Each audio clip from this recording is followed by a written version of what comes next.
Could Obama use a natural disaster to claim a third term as president? Recently, there has been a lot of talk about an imminent disaster that could happen. 2 months ago, it was Yellowstone. And just after that, everybody was worried about Mount St. Helens. And then the big news was the epic hurricane season that we would see this summer. And now, all the attention is focused on the Cascadia subduction zone and the threat of a 9.0 earthquake that could affect millions of people along the West Coast. It's as though the government is cluing us in that a huge natural disaster is going to happen at any moment, and it could be anything, and we should be prepared. Why are they doing this? Obama and FEMA officials have spoken out now on several occasions. People need to be ready for a cataclysm, that they should have stored food, water, and other supplies and have an escape route. Obama isn't the only leader talking about an imminent event. The Canadian government is also making preparations for a disaster. British Columbia has spent millions of dollars in readiness for a massive earthquake and tsunami. British Columbia's emergency preparedness minister says it's not a matter of whether an earthquake will hit the West Coast or not. It's a matter of when it will hit. Students in Alberta were told last month that they should be prepared for a climate disaster. A somewhat unusual warning to a region located closer to the center of Canada's mainland, not near a body of water. Looking at the U.S.'s West Coast, Washington State Governor Jay Inslee has recently started preparing emergency services in his state. He cites that it's not a matter of if, but when, for the Cascadian earthquake to happen. California has already made preparations in April and May and is participating in a major drill taking place from June 7th through the 10th called Cascadia Rising. This involves the states of Washington, Oregon, and California and is backed by FEMA. It simulates a 9.0 earthquake and the potential for a tsunami. Oregon Governor Kate Brown and California Governor Jerry Brown have both invested heavily in earthquake disaster response and preparation. They've been vocal about the need to prepare for a huge coming earthquake and how one can stay safe during such an event. Additionally, several mainstream media publications have pushed people in the US and Canada to prepare now for a climate devastation. It's not a matter of if, but when for us. And today, thousands of first responders held a massive drill to make sure that they know what to do when that big one strikes. 9.0 magnitude earthquake and tsunami hits. In fact, the Oregon Office of Emergency Management says it'll affect more than 15 million people in our area. 5,000 of them will die, and more than 1 million of them will be in need of food, an issue Governor Kate Brown addressed this morning. And their homes should be stocked with food, water, and critical items to help them sustain extended periods of time without electricity or plumbing. Total chaos that can happen at any moment. Why are they doing this? Why do they keep issuing these warnings about imminent climate threats? We've also seen companies in Canada and the US who are now pouring millions of dollars into disaster response, including AT&T, who will invest $600 million so that customers can maintain communication during a disaster. Additionally, there are several other states located in the center of the U.S. that will carry out major disaster response exercises, including Tennessee. According to the article you see on the screen, Tennessee will carry out one of the largest exercises in the history of the state. Is it just me, or does it seem like there's a lot of preparation for a climate cataclysm that is coming, whatever it might be, whether it's Cascadia or a hurricane or something else? Is something going to come this summer, before the election?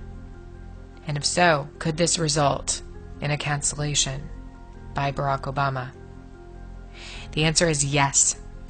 In fact, Obama can do it easily with the declaration of martial law.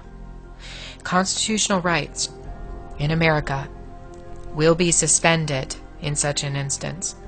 It is hard for people in the U.S. to envision what their nation would look like under martial law. Some say it can't be done, but I beg to differ.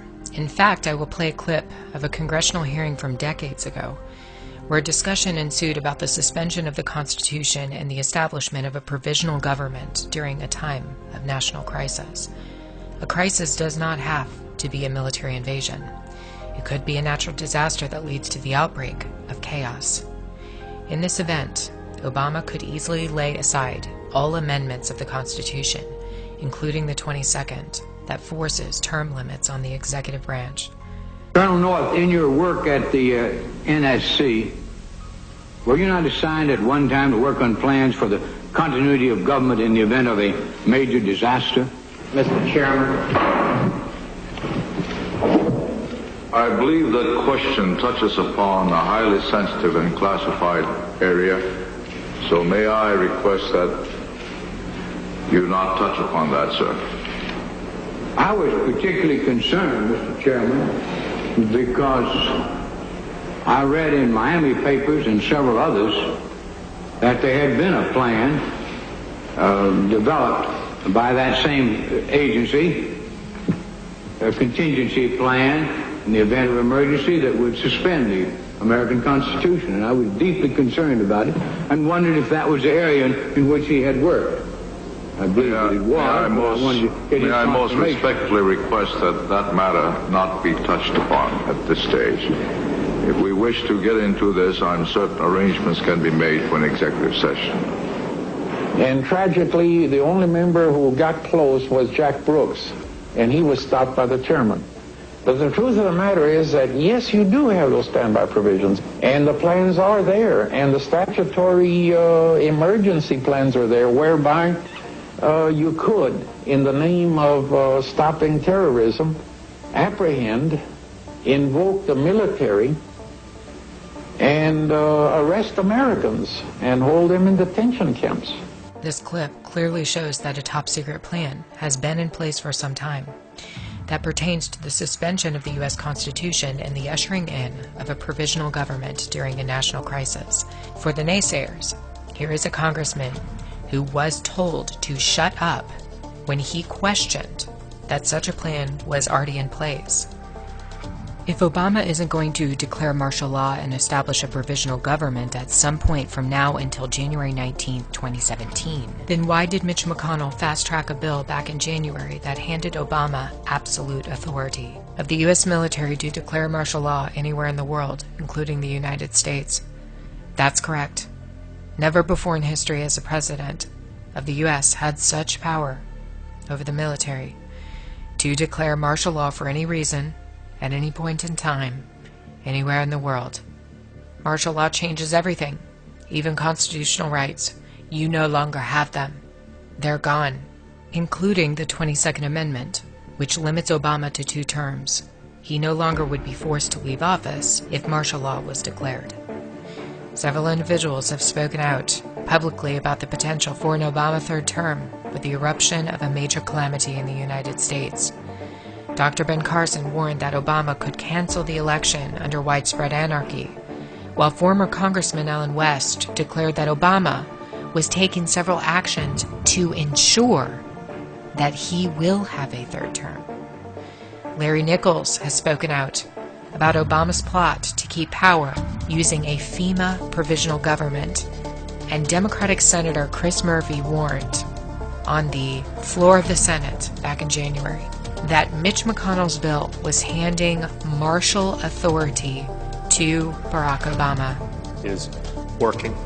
Madam President, today I wanted to come down to the floor to speak very briefly about a resolution that the Majority Leader introduced, I believe, earlier today. This is an authorization for military force resolution that apparently purports to give the President legal authority to conduct military operations against ISIS.